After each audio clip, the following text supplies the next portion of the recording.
Mirë, ne rikthehemi sërish në studio në transmetim të drejt për drejt këtu në ekranin e televizionit Fox News. Vion sërish të transmetimi maraton në kuadër të zgjedhjeve parlamentare 2025. Tashmë do ta zhvendosim diskutimin dhe analizën në studio me Endri Tafanin, analist. Endri, të përshëndes, faleminderit që je sot në Fox News.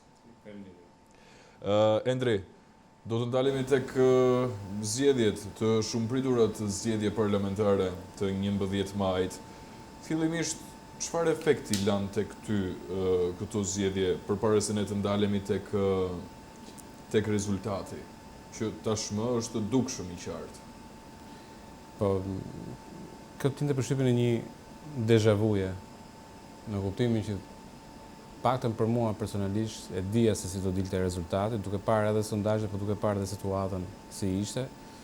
Dhe shikoja që PD-ja po shkonte drejt humbjes së radhës. Dhe fakti pastaj që shkohet e fillohet prapë me atë situatën, jo zgjedhjet kështu, jo zgjedhjet ashtu, është një film i parë dhe i stërpar aq herë sa është i lotshëm. Domethënë, ditën e zgjedhjeve kam lëvizur nëpër Tiranë përgjithsisht në këmbë dhe shikoja që edhe tek njerëzit, paktën me ata njerëz që kontaktova, bisedonte po njëjta ide, domethënë që nuk ishte ngritur ndonjë shpresë për ndryshim, që të gjithë ishin bindur që PS-ja do i fitonte zgjedhjet, pra tregonte që opozita nuk ishte ngritur frym. Dhe me ata që kontaktova ishte edhe fakti që një pjesë ishin për partitë e reja, bile kishte edhe njerëz që do votonin dhe Ramën, domethënë, po njerëz që të votonin PD-n ishin të rrallë. Që do të thotë që opozita ishte futur në këto zgjedhje jashtëzakonisht e papërgatitur dhe nuk ishte arritur të ngritë një frym që normalisht duhet ta ngrejë opozita përpara se të jetë zgjedhjet. Kështu që e gjitha ishte një situatë shumë monotone dhe shumë e lodhshme, domethënë. Nuk arriti të ngrinte një frym opozita se nuk diti si ta ngrej këtë frym, apo diti dhe çedoi? Jo, nuk di.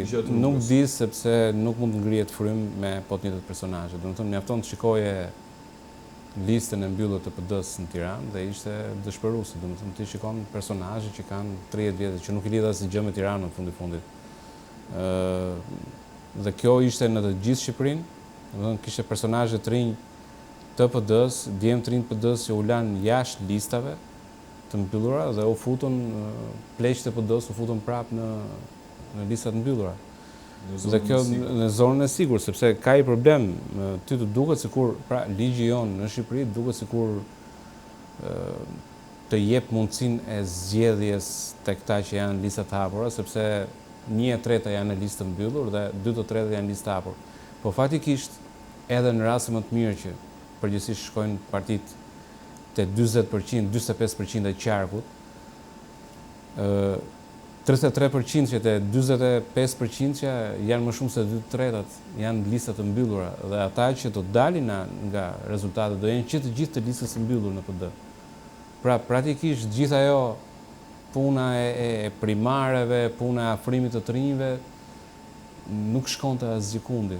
Dhe rezultati është skandalos për PD-n, domethënë, dhe mendoj që ky është fundi i Berishës politike, domethënë, nëse PD-ja vazhdon me Berishën në zgjedhjet e tjera, do jetë katastrofale, domethënë. E qartë. Endri, në rang vendi, sipas të dhënave të fundit të ofruara nga Komisioni Qendror i Zgjedhjeve, Partia Socialiste udhëheq me 52.46%, ose ndryshe 529.000 vota, e ndjekur nga koalicioni Partia Demokratike Aleanca për Shqipërinë Madhështore me 34.15%, ose 344.314 vota. Ajo që bën përshtypje është koalicioni Nisma Shqipëria bëhet me 35.530 për herë të parë në këto zgjedhje. Nuk është për herë të parë, sepse është koalicion. Domethënë, Nisma Thuri ka qenë herë të tjera kaluara, kështu që e ka një rezultat elektoral më përpara, diku te 10.000 vota, domethënë pak më tepër. Kështu që normalisht janë shtuar të votat e lapajt së radhe dhe e ka ecur, domethënë ka ecur mirë, themi atë që është. Partia Mundësia me 2,89%, 29.163 vota dhe Partia Social-Demokrate me 35.989 vota. Më thaj që nuk besoj se do të kishte surpriza, por dalem pak tek Partia Socialiste, 52,46%. Prisje më shumë, prisje rënje të kësaj force politike, duke padur parasysh një sër çështjesh të cilat kanë ndikuar jo në mënyrë direkte, po në një mënyrë indirekte tek çështjet e brendshme të socialistëve. Unë mendoj që PS do ruante votat e veta. Do shikojmë në fund fare se sa do dalin, se shifra në përqindje mund të jetë ndonjëherë gënjyese në krahasim me atë që është totali votave. Historikisht PS ka pasur edhe 700.000 vota, domethënë. Kështu që 740, 760 dhe bashkë me në zgjedhjet e 2021-shit bashkë me PSD-n shkonte te 810.000 vota. Kështu që duhet parë nëse ka ruajtur votat e veta, dhe mendimi ishte që PS-ja do i ruante votat e veta për mënyrën se si e ka ngritur pushtetin dhe e mban pushtetin, po themi administrata publike, plus gjithë sektori publik, punësimet e sektorit publik janë 200.000 veta. Domethënë 200.000 veta, po të shëmzosh me 3 bashkë me 2 antarë familje dalin 600.000 vota. Plus ndonjë vot tjetër me favore me të tjerë. Pra, mënyra se si funksionon pushteti në Shqipëri me një administratë që është politike dhe që është kjo balancë ruhet. Dhe ai numër votash për PS-n do ruhet. Domethënë do ruhet dhe një nga problemet që ka Shqipëria dhe që ka dhe opozita është fakti i rënjes demografike. Po të shikosh nga 2011 deri në 2023 ti ke humbur rreth 400.000 shqiptarë, janë larguar nga Shqipëria, që bie mesatarisht janë rreth 30.000 shqiptarë në vit, që do të thotë nga 2021 deri në 2025 janë larguar rreth 120.000 shqiptarë dhe janë ata 100.000 që mungojnë në këtë zgjedhje.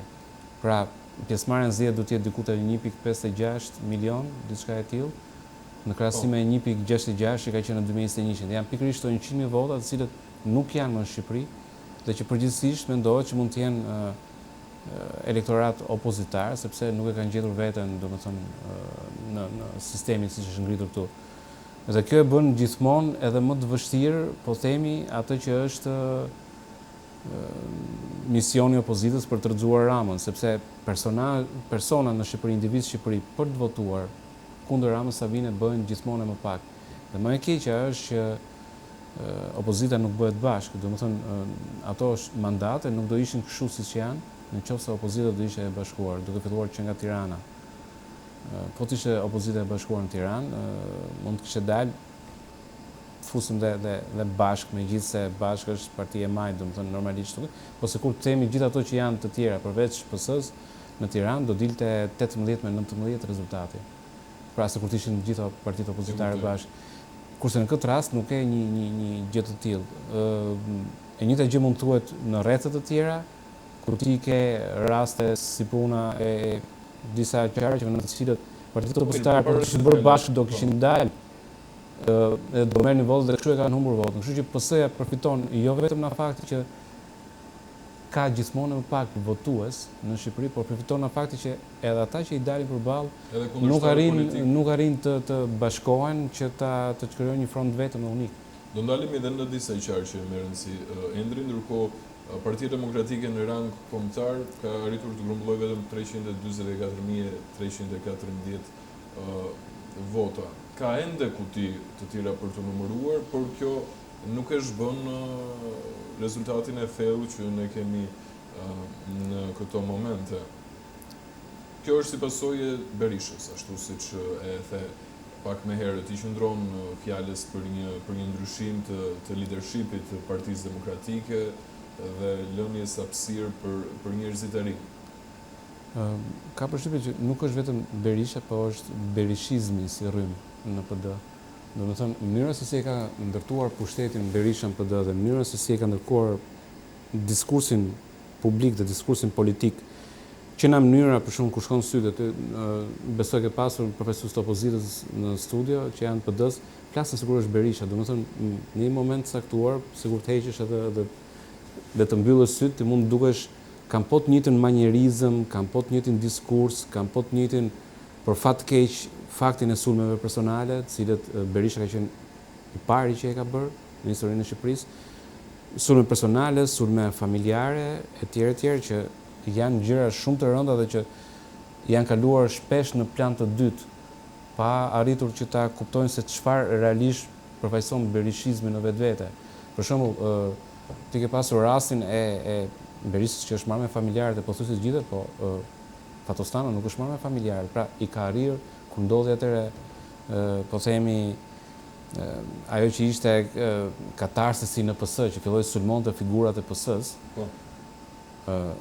Fatostano nuk i ngacmonte personalisht, po asnjëherë nuk u futet familjarët e njerëzve. As Rama tani nuk futet tek familjarët. Gjithmonë merret, pra edhe kur të fyen individualisht ose të sulmon individualisht, të sulmon ty personalisht, po jo familjarët e ty.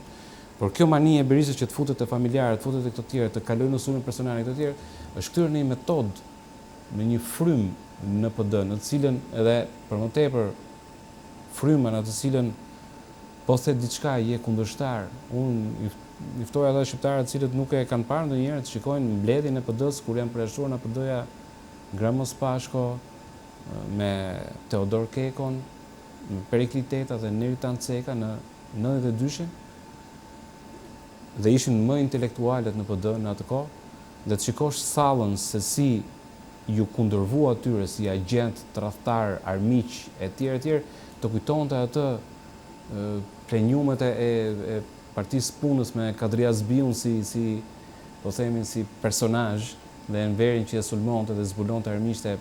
Dhe kjo metodologji është dhe kjo frymë është futur shumë në PD dhe do jetë shumë e vështirë.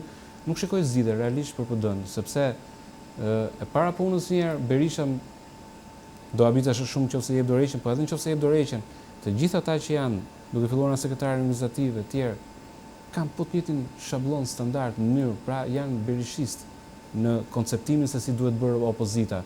Dhe jo vetëm ata, po edhe të rinjt që futen, kanë po të njëjtën frymë. Dhe vetëm ata, po edhe ata që i votojnë më poshtë, kanë të njëjtën frymë. Dhe kjo do e bëj shumë të vështirë për PD-n që të reformohet. Sepse ja për shembull iku Berisha, po ngel reformua në një moment. Po nuk u reformua. Jo, nuk u reformua. Partia u kthye aty ku ishte. Domethënë, kush janë prurit e reja të Berishës? Se po themi Gazbardi është prurje e Bashës. Agron Shehi tani është prurje e Bashës. Pra, këto që janë personazhe ti shikon, janë prurje që të gjitha të Bashës. Kush janë ata të Berishës? Mjafton të shikosh listën e PD-s Tiranë, listën e mbyllur. Ajo është Berisha. Dhe ajo është okay, nuk ka ndonjë gjë të keqe që ti po themi të kesh njerëz që votojnë për ty. Okej, e kuptoj. Por ka dhe përgjegjësi personale. Qëndruan besnik në kohë dhe periudhë të vështirë. Dhe për këtë arsye ish problemu me vende të sigurta në parlament. Po, kjo është afërmendsh, po problemi është që ti do që të fitosh zgjedhja apo do që të kesh një prezencë në parlament.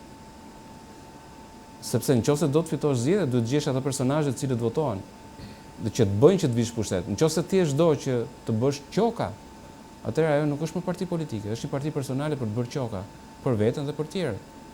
Dhe kjo është diçka që duhet kuptuar në PD-ja. Dhe realisht nuk shikoj në PD ndonjë rrugëzidhje për momentin, përsa kohë që ata vetë dhe elektorati poshtë nuk e ka kuptuar, domethënë kush është problemi. Sepse duhet të pranohet një rezultati. Kam përshtypjen pavarësisht se s'do pranohet. Po, kjo është një taktikë e vjetër, domethënë historikisht PD-ja dhe tani është kthyer në monotone dhe mërzitshme, domethënë gjithmonë i ka humbur zgjedhjet edhe ka thënë mi vodhën. 1 herë, 2 herë, 3 herë, 4 herë, 5 herë. Dhe në qoftë se votat ju vodhën. Ku ishte Partia Demokratike për të bërë të mundur mbrojtjen e votës? Po pikërisht. Se je po i njëjti. Se unë e kuptoj në qoftë se ti thua unë nuk e mbrojta dot votën. Pra, ma vodhën, nuk isha i Zotit dhe jap dorëheqjen. Po. Dhe vjen dikush tjetër. Dhe ata e vjen dhe thotë edhe unë nuk isha i Zotit dhe del dikush tjetër dhe thotë ai nuk isha i Zotit. Pra unë e kuptoj këtë rokadën kështu. Po kur je po i njëjti. Si i bëhet? Domethënë ka një nonsens logjik në gjithë mënyrën se si funksionon PD-ja, duke filluar që nga konceptet politike, domethënë që të bën ty të mendosh pasaj që situata aty është dhe më e rëndë se ç'a mund të mendohet. Për shembull, ti ke rastin e mbas se qytetarët shkojnë dhe votojnë Partinë Socialiste Endri, jo militantë, po flas për qytetarët. Qytetarët votojnë kundër Berishës. Nëse marrim programet, ka patur një program shumë të mirë. Nuk pyet program. E para një programi nuk ishte shumë i mirë. E para ishte jo realist. Pika. Jo realist. Ishte program. Pse jo realist? Ku çdonte? Në një farë mënyrë. Ku çdonte në të gjitha pikat që donte. Ti nuk mund të bësh njëkohësisht edhe ulje taksës dhe rritje shpenzimesh. Është e pamundur. Domethënë nuk ishte një program fantazie e gjallë, domethënë. Duke filluar që nga fakti që po kapim një shembull, rritja e pensionet në Shqipëri sot që flasim përbëjnë 25% buxhetit shtetit, janë 2 miliardë euro në vit për vit që paguhen në buxhetin e shtetit për pensionet. Janë 800 e ca mijë pensionistë. Në 12 muaj po të pjestosh del 200 euro pensioni mesatar. Nëse ti thua do ja çoj 450 euro pension mesatar ose 400 euro, do thotë që na 2 miliardë të shkosh në 4 miliardë euro në vit. Pra 50% e buxhetit të shtetit shkoi vetëm për pensione. Por njëkohësisht ti thua do heq TVSH-n për produktet e shportës dhe do e ul në 20 në 15% për po themi për pjesën tjetër. Janë 2 miliardë e gjysmë euro që mblidhen vetëm nga TVSH-ja në Shqipëri, në buxhetin e shtetit. Nëse ti heq për ushqimet dhe e zbret me 1/4, nëse na 20% dhe 15% është 1/4, për pjesën tjetër, ti vetëm aty humbet 1 miliardë euro. Pra ti edhe i rrit shpenzimet me 2 miliardë euro dhe i ul me 1 miliardë euro të ardhurat. Përveç të ardhurave që vijnë nga tatimi në 10%. Sot në Shqipëri janë 1 miliardë e gjysmë euro që mblidhen nga tatimi që është 15% për korporatat dhe është 13 dhe 23% për pagat, të ardhurat individuale. Aty mblidhen rreth 1 miliardë e gjysmë euro. Nëse ti e zbret me 1/3, na 15 në 10, ti ikin dhe 500 milionë euro tjera. Domethënë, në të gjithë këtë situatë nuk të bën sens matematika, pa ju futur të tjerave, subvencione për bujqësinë, do rrisin shpenzimet për arsim, domethënë, ti të ardhurat dhe kush ishte e të ardhurave, domethënë kush ishte ajo që justifikimi që bënin, thoshin do e gjejmë nga ekonomia informative, ekonomia në zezë e Shqipërisë. Tani ka gjithmonë në botë ekonomi informale. Për të dhënë një shembull që po them rajone ka të 30%. Aq që ka dhe Shqipëria sipas FMN-s. Ka një ekonomi informale që është diku te rangu 30%. Pa 20% e ka dhe Belgjika, 12-15% është në Evropë. Asnjëherë nuk e kap dot atë 100%, domethënë aq sa të jetë. Dhe vetëm kaq, po edhe kur e ka pasur PD-ja taksën 10%, pra pretendimi i PD-s ishte që nëse unë taksën do e çoj 10% nga 15%, unë do bëj që do deklaroj njerëzit më tepër sepse janë taksa më të ulta. Nuk është e vërtetë, s'është e thënë. Dhe vetë në kohën e PD-s, ekonomia informale sipas FMN-s ishte 27%. Pra, pak a shumë e njëjta me atë që është sot, me taksa që janë më të larta. Nuk bën të sens, në çdo anë nuk bën të sens. Por ishte një program i cili ti japim ti këtë, ti japim ti këtë, ti japim këtë në kërkim të vota dhe sidomos u ngulmua shumë të pensionet, duke qenë se pensionistët janë rreth 800.000 dhe mendohesh që ata realisht jetojnë në Shqipëri se s'kan ku e marrin ndryshe pensione dhe normalisht ata mund ta ndihmonin për të ardhur në pushtet. Pastaj sa do të mirë është pjesa tjetër, sa do të mirë ta kesh programin, përveç faktit që programi nuk bën të sens. Njerëzit shikojnë njeriu. Pra, ti mund të kesh një projekt shumë të mirë për të ndërtuar një pallat, po nëse ti je pianec, nuk vjen punë etj, pra ti vetë nuk je korrekt si person, do të ta japi njëri përsi për projektin e pallatit për të zhvilluar? Absolutisht nuk do mund. Po, pikërisht pra është personi, dhe kur nuk kam besim tek personi, pra nuk e dua personin, Ti mund thua fjalët më të bukura, thjesht nuk të duan njerëzit. Dhe kjo nuk u kuptuan APD, që njerëzit nuk e donin Berishën. Dhe nuk është se e kanë votuar Ramën, se kanë qef Ramën. Urrejnë Berishën dhe kanë votuar çfarë do lloj gjëje tjetër përveç Berishës.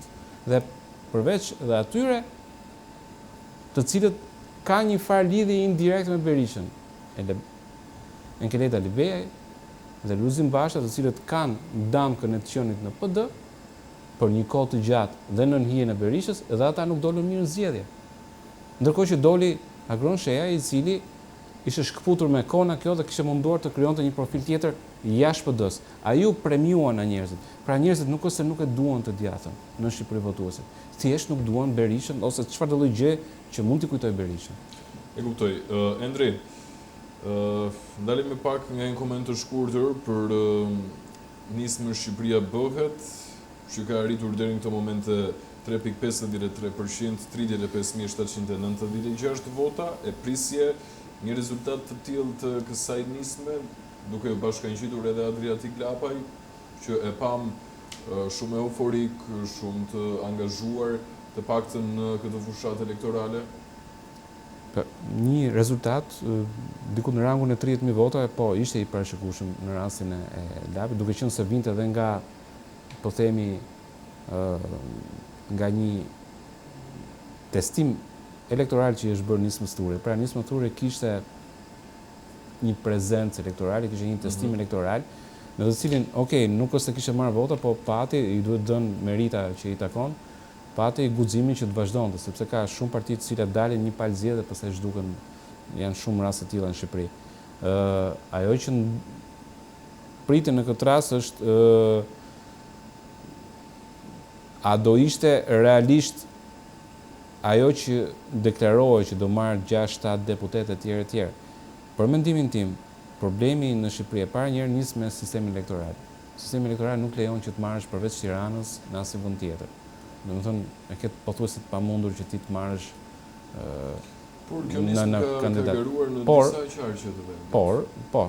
Në një farë mënyrë ka qenë një votë shpërdoruar në kontekstin e unifikimit të opozitës. Po ja, për shembull, tani, për shembull, po dën rezultatet. Sot për sot, ai ka të sigurt vetëm një në Tiranë. Pak a shumë. Po. Në qoftë se do kishte, sa rezultati elektoral është 3.4% në total? 3.53%. Okej, 3.5. Me 3.5, sikur të ishte një zonë vetë me gjithë Shqipëria, do kishte 5 deputet. Por ka vetëm një. E kuptoni se si është ky sistem elektoral që i masakron forcat e reja politike? Dhe kjo duhet të ishte një, po themi, një kauz për të gjitha forcat e opozitës që të bashkoheshin, që të thoshin të ndryshojmë sistemin elektoral. Pra, nëse do bëjmë diçka, se ti ke një sistem proporcional, atëherë ta bëjmë gjithë Shqipërinë në rajon, se nuk ka kuptim. Çfarë kuptimi ka qarku i Kukësit me 3 deputet, që gjithmonë do dalë 2-1. Apo qarku i Dibrës me 5 deputet, apo qarqe tjera që janë me 4 deputet si ai Gjirokastës, nuk bëjnë sens matematikisht. Sepse deformojnë vullnetin e elektoratit. Ty të duhet që në Kukës ti të marrësh 33% votave që të marrësh një deputet. Ndërkohë që në Tiranë ti mjafton që të marrësh 2.5% votave për të nxjerrë një deputet. Shit çfarë diferencë të madhe. 15 fish. Dhe këtë e bën ky sistem elektoral. Nëse ti do bashkoheshe sistemin të cilin e kanë votuar vetë. Jo, po nuk e ka votuar Nisma Thure, nuk e ka votuar Partitë e Reja. E ka votuar PD-ja me PS-n, 2 partitë kryesore. Dhe kjo duhet të ishte një kauz Dhe kjo duhet të ishte një kauz për Partitë e Reja, dhe këtu përmend rastin e Agron Sheje, rastin e Lapajt, rastin e po themi Lëvizjes Bashk, të cilat mund të kishin nxjerrë një front të përbashkët me 2 kauza të mëdha, të cilat janë e para njëherë do të jetë ndryshimi i sistemit elektoral dhe e dyta referendumit, sepse për sa i përket pjesës tjetër nuk është se i bashkojnë shumë programe. Domethënë partia e Agron Shehit është Djathtas, Lëvizja Bashkë është Majtas, kurse Shqipëria bëhet është akoma amorfe në ideologjinë e vet, domethënë mund të jetë sa Majtas sa Djathtas apo dhe në qendër. Por këto 2 kauza, referendumet, se ne nuk kemi akoma ligj për referendumet. Dhe di që ti nuk mund të zhvillosh referendum në Shqipëri. Referendumi fundit që është bërë në Shqipëri ka qenë në 98-ën, kur ka kaluar kushtetuta.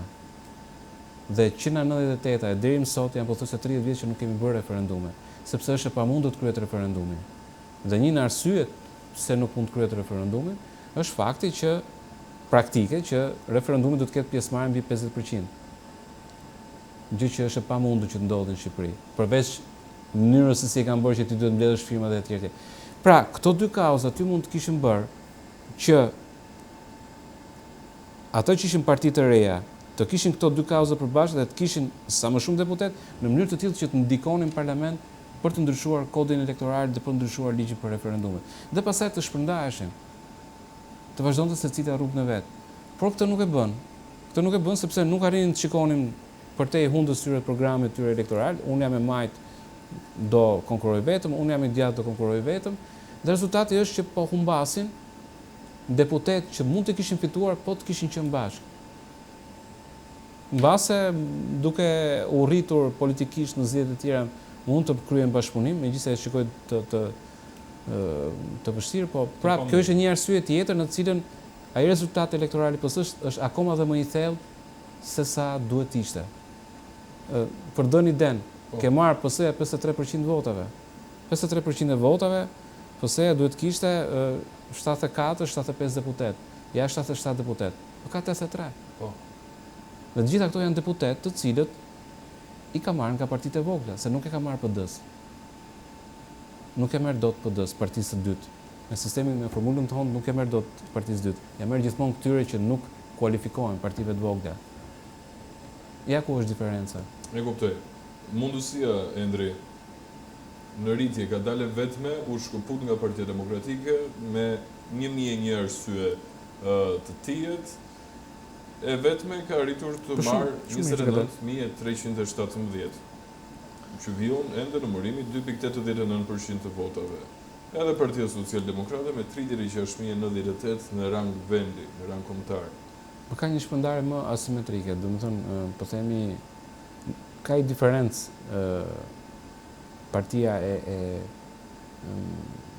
Partia e Gronshehet ka diferencë me Nismën Ture me të tjerët. Ata kanë prezencë më të madhe në rrethe. Po. Në rrethe, pra, në një farë mënyre, ajo që ka bërë Lape është që ka arritur të ngrejë një frym. Gjë që Sheja nuk e ka bërë. Ndërkohë që Sheja është më përpara në Tiranë.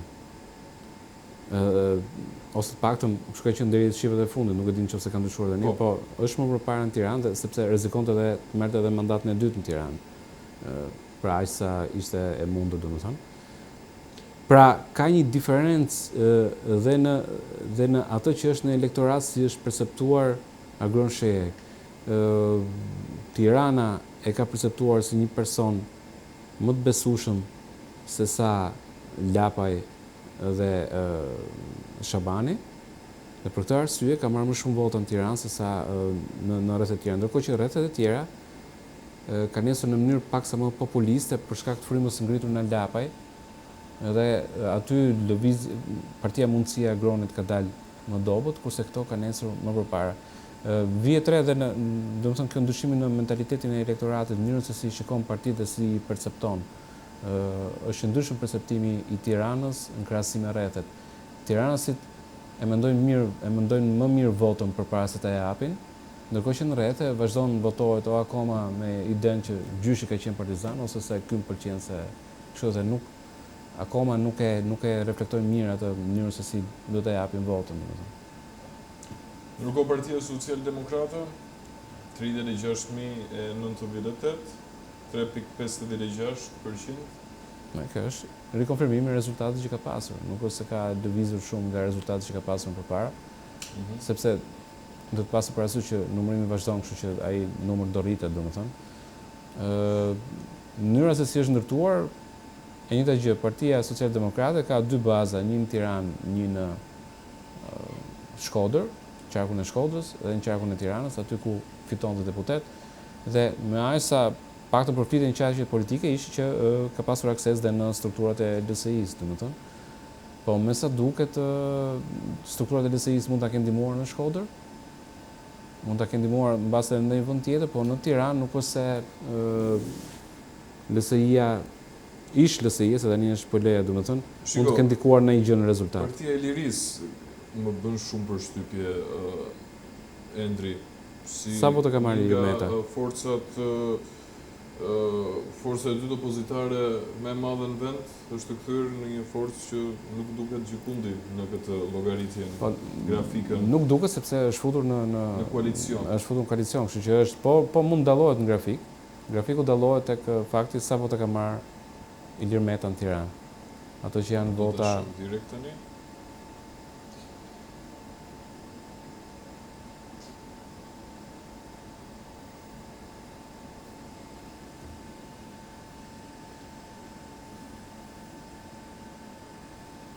$340 vota.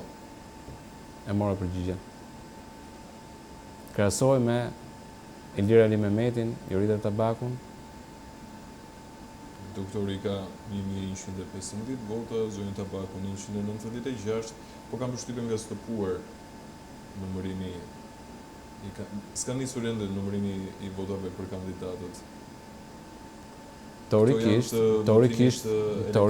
PL-ja teorikisht në zgjedhjet e fundit kishte rreth 28.000 vota në Tiranë, 30.000 vota në Tiranë. Dhe normalisht me aq sa janë numëruar, domethënë dallohet që PL-ja, sepse PL-ja vetëm një figurë kishte për të votuar në Tiranë. Në Vorë ka marrë 48 vota. Në Prez edhe më shumë ka marrë Adriana Kalaja në Vorë se sa ka marrë. Në Prez ka marrë 12 vota Zoti Meta. Flas gjithmonë për elektronikën. Po. Në Bërxull 37 dhe tek njësia 10. Ma konfirmoni pak nga regjia, ju lutem.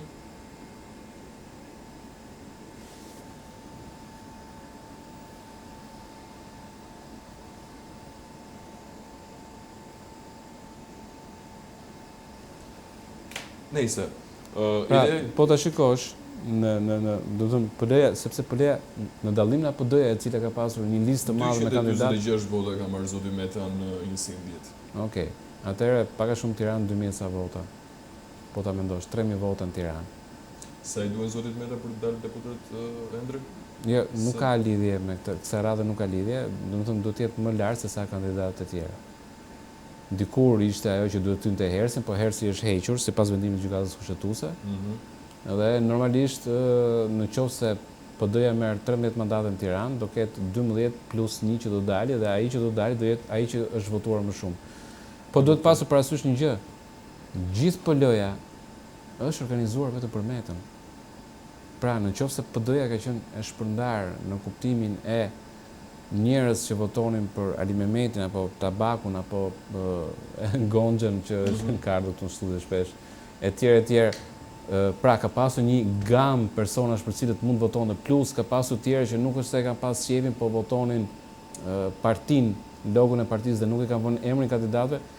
Qëllimi i PL-s ka qenë vetëm emri i Ilir Metës në Tiranë. Dhe ajo që është për tu parë në këtë rast është fakti sa do jetë rezultati i tij në krahasim, i tij personal, në krahasim me votat e PL-s në 2021. Edhe aty do dallohet në qoftë se ato janë votat realisht të PL-s. Që janë realisht PL, sepse nuk ka mendoj në një që është i PL-s që të ketë votuar në një emër tjetër, se s'ka kuptim në listën e kandidatëve, apo që të ketë votuar vetëm të. Por ka shumë besnik të cilët janë kthyer me Partinë Socialiste.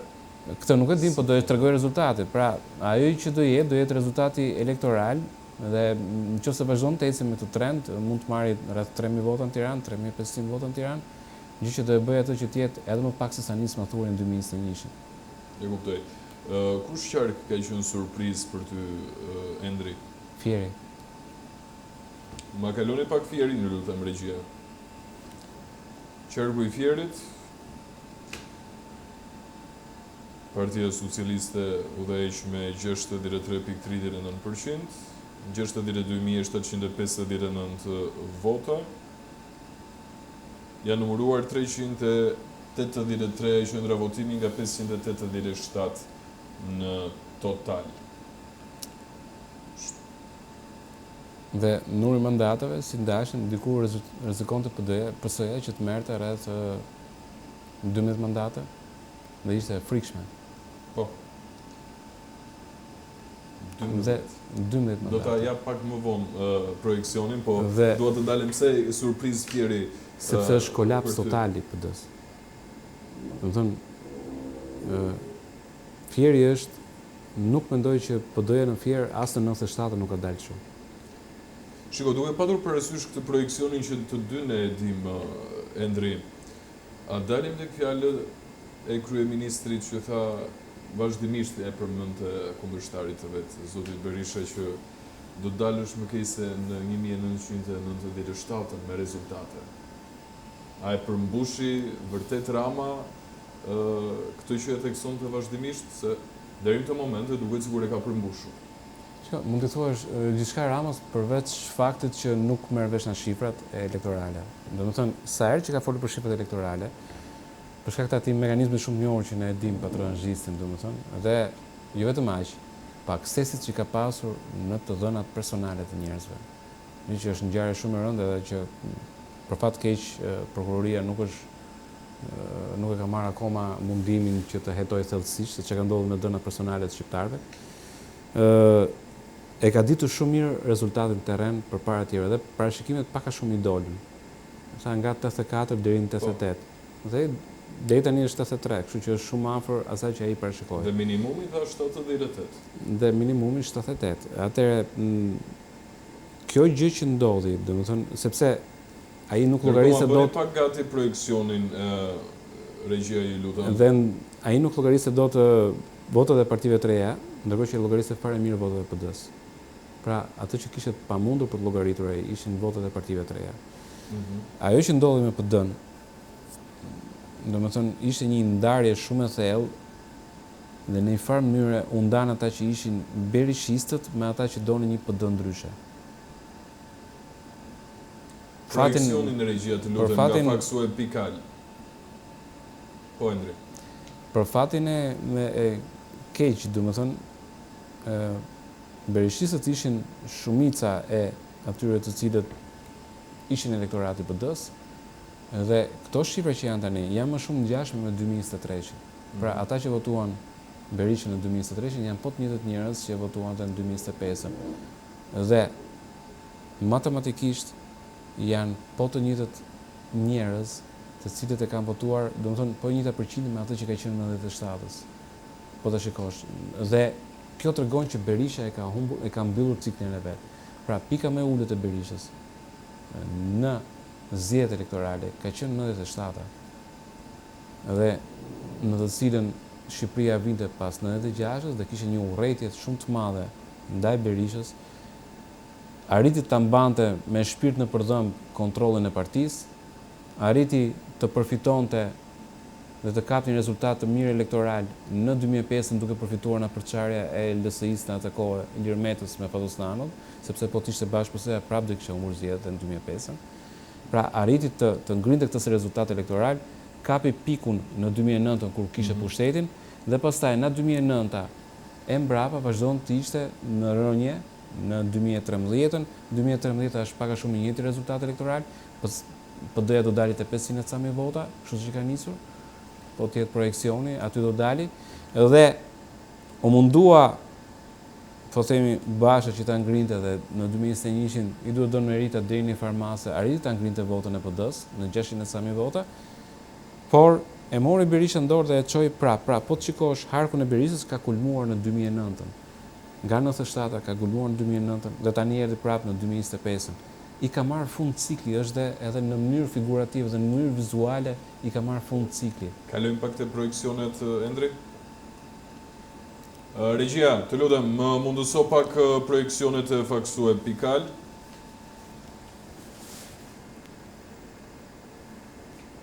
Të lutem, ma jep grafikun me hartë. Faleminderit shumë. Në total, sipas këtij projeksioni, nga 3.945 kutit të numëruara deri në këtë moment, Endri, nga 5.225 në total, Partia Socialiste rezulton me 82 mandate, Partia Demokratike Aleanca për Shqipërinë Madhështore me 52 mandate, Partia Social-Demokrate me 3 mandate, Lëvizja Bashk, Nisma Shqipëria Bëhet dhe Mundësia me nga 1 mandat. Këtu mund të vizim pak rezultate. Për shembull, të kemi rezultatin e PS-s, kemi rezultatin e Lezhës, në cilën janë shumë afër, janë kokë në kokë, edhe për momentin projektohet aty që është PD-ja, pra 52-shi PD-s është aty, po nëse e fiton PS-ja, PS-ja kalon në 83. Po. Dhe në qoftë se Partia Mundësia merr mandatin e dytë në Tiranë, ka për t'ia marrë PD-s, nuk e merr dot PS-s për shkak të diferencës numra. Kështu që mund të çojë në 50. Dhe pra mund të kemi një konfigurim që është 83, 50, 3, 2, 1, 1. Pra,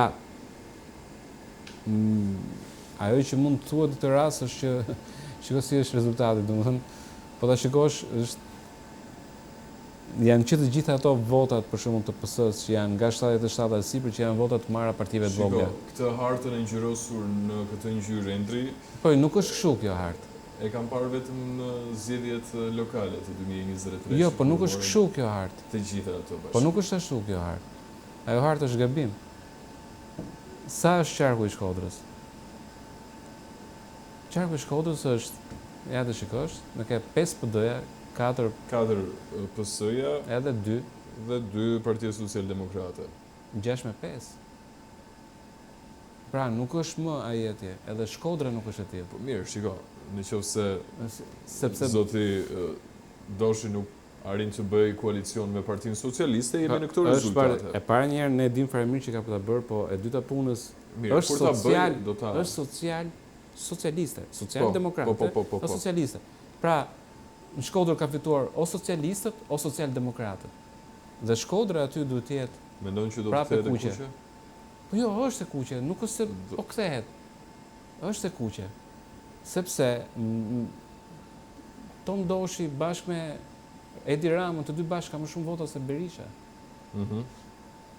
Dhe kur arrin ti të humbësh Shkodrën, domethënë që Shkodra ka qenë bastioni më i madh. S'po themi Kavajën, Kavaja ka kohë që nuk po ndihet më njëri për Kavajën. Domethënë Kavaja është bërë normativ që fiton. Është bërë normativ që fiton Durrësi. Durrësi ka qenë i PD-s.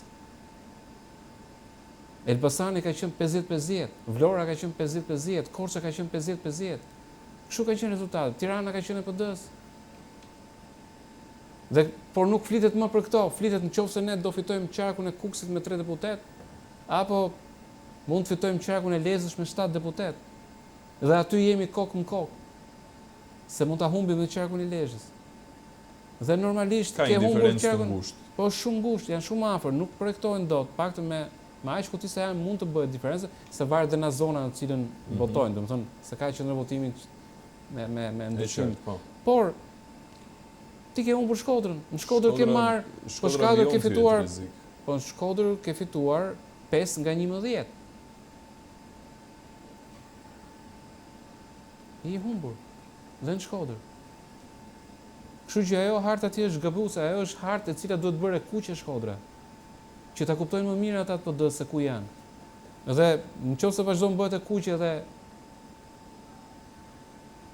edhe Lezhë, ngel vetëm Tropoja. Dhe aty është thelbi i problemit. Mënyra se si çfarë tregon kjo, Endri? Po mënyra e ka kthyer partinë në parti lokaliste. Domethënë, perceptimi që është krijuar në Shqipëri është që PD-ja është parti malokësh dhe është e turpshme. Është e turpshme, po kështu është, ne të gjithë e dim, nuk paraflasen, edhe për stude kalohet në zë, por kështu flitet. Është një realitet i hidhur.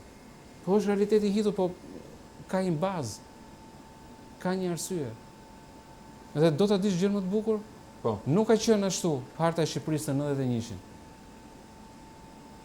Partia e Punës në 91-shin fitonte me 70-80% në Tropojë, në Kukës, në Mirdit, Puk, në Dibër, në gjithë zonën e Veriut. E vetmi vend ku humbte kishte qyteti Shkodrës, që kishte disa PD-ja. Dhe PD-ja fitonte në qytet, në Vlorë, në Korçë. Fitonte. Dhe fitoi edhe në 92-shin, ndërkohë që Veriu nuk e kishte Partia e Punës. Si ndodhi ky shndrim elektorati? Domethënë, ky shndrim elektorati nga kjo sasi e madhe njerëzish që e votonin PD-n në jug dhe e votuan që në fillim që 91-shin, ndërkohë që Veriu, tropoja ishte, shikosh rezultatet e tropojës ishin 78% për Partinë e Punës. Nuk kuptoj. Kështu që si ka ndryshuar ky mekanizëm? Dhe ky mekanizëm ka ndryshuar për shkak të leadershipit të PD-s. Leadershipit Sali Berishës. Dhe dalë kjo çka ka bërë? E ka kthyer PD-n në parti humbse.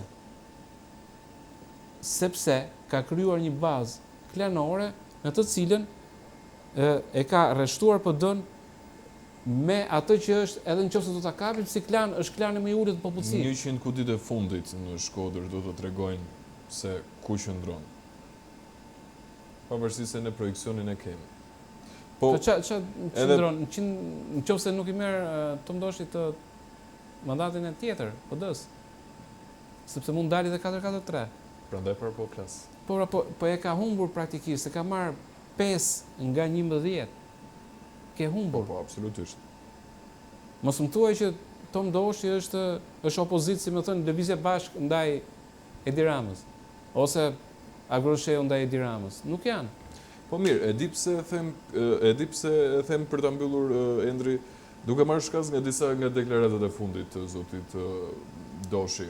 Ka hedhur akuza kundrejt qeverisë, ka patur një lloj përplasje në distancë me zotin Rama, dhe mes gjitha këtyre, mendon vërtet që do ta kemi sërish një mbështetje të zotit Doshi për zotin Rama? Pse mos ta kesh?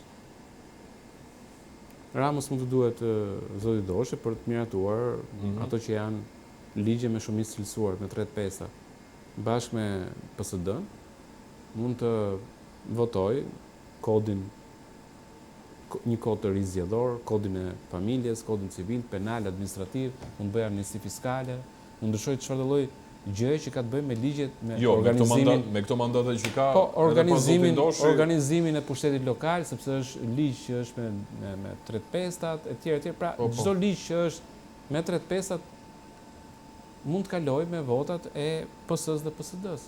Kështu që nuk ose ka ndonjë interes, do të thënë, mungesë interesi në ana e Doshit ose interes për të kundërvënë Ramës kur Rama ka gjithë të pushtet. Do ishte ndryshe situata nëse Rama do ishte në rangun e 70 deputetëve dhe do kishte nevojë realisht për votat e PSD-s. Po tani për momentin nuk ke çfarë të bësh, edhe sikur të duash. Kështu që po ajo që duhet kuptuar është e humbur Shkodra. Domethënë, të humbësh Shkodrën, që nuk është humbur as 97-ën, është më katastrofë, nuk ka ku të shkojë. Dhe kjo tregon realisht bërthamën. Po ke mbaruar, po kush ka ngel? I vetmi edhe Kuk si qytet, e më të tjerë. PSD ishte shumë, në fillim kur dolën kutit e para ishte përpara. I vetmi vend ku i ngeli ishte Tropoja. Dhe kjo është tipike, domethënë është si në ato filmat me mbyllje artistike. E nisi që aty, arrit e kulmin dhe u ktheve po prap aty ku ishe. Nëse njerëzit nuk arrin ta kuptojnë, nëse nuk arrin ta kuptojë PD-ja, se njerëzit e tjerë kanë kuptuar prej kohësh, shumica e shqiptarëve që e kanë mbaruar ciklin, se e demonstronte me votë. Nëse nuk e kupton PD-ja, në zgjedhjet e tjera, kështu si paraqiten, kështu siç janë, PD-ja do i ndodhi fati i PL-s. Dhe nga dalë do zhduket. Sepse do e braktisin njerëzit, do e braktisin tjerë, nuk do ketë më asnjë besim tek ajo forcë politike. Dhe do dalin parti të reja, po mbase e kanë mbyllur dhe ciklin. Te ke rastin e Les Valesës. Les Valesa ishte ai i cili, domethënë, ishte në dallim nga këta tanë të cilën demokracia erdhi në mënyrë tjetër, nuk erdhi me protesta siç erdhi në rastin e Polonisë me greva që në vitet 80 me punonësit e Gdanskut, që ju ishte Les Valesa. Ai ishte heroi i Polonisë. Dhe ishte presidenti i parë i Polonisë në 90-ën, që u zgjodh me zgjedhje të lira. Dhe deri dalë filloi të humbte populariteti u zhduk në skena politike, u shfaq parë, doli në rangun e 2% dhe nuk merret më me politikë. Dhe kjo i ka ndodhur gjithë liderëve në Evropën lindore, gjithë ata të cilët kanë qenë në 90-ën janë zhdukur. Nuk ke më asnjë përveç Berishës.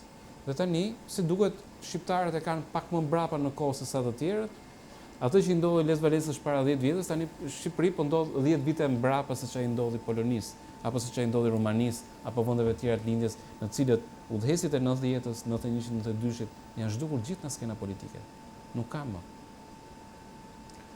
Endri, të falenderoj shumë që ishe sot në Fax News, të falenderoj shumë për këtë minutazh kaq të gjatë që qëndrove, për një ngjarje kaq të madhe, se mezi prisnim këto zgjedhjet parlamentare. Gjithë. Nuk, okej, mbase mesazhi është marrë, domethënë nga një pjesë elektorat VD-s, sepse edhe i shikoj që ndryshojnë në të, por nëse vazhdohet akoma me idenë që mos i bëj opozitës, domethënë që kjo është shpreha më idiote që mund të ekzistojë, fal për shprehjen. Sepse kur ti shikon një person i cili është duke vajtur dhe po bie në një grop dhe i thua mos shko aty se është gropa. Dhe pastaj personi thotë çka keq flet. Dhe pastaj ecën dhe bie në grop. Dhe kur i thua po psash mos kalo aty se është gropa, thotë po ti pse s'merresh me atë që hapi gropën, po merresh me mua. Domethënë, e kuptoni se sa absurde është situata? E kuptoj. Faleminderit edhe një herë. Faleminderit. Ne shkëputemi në publicitet.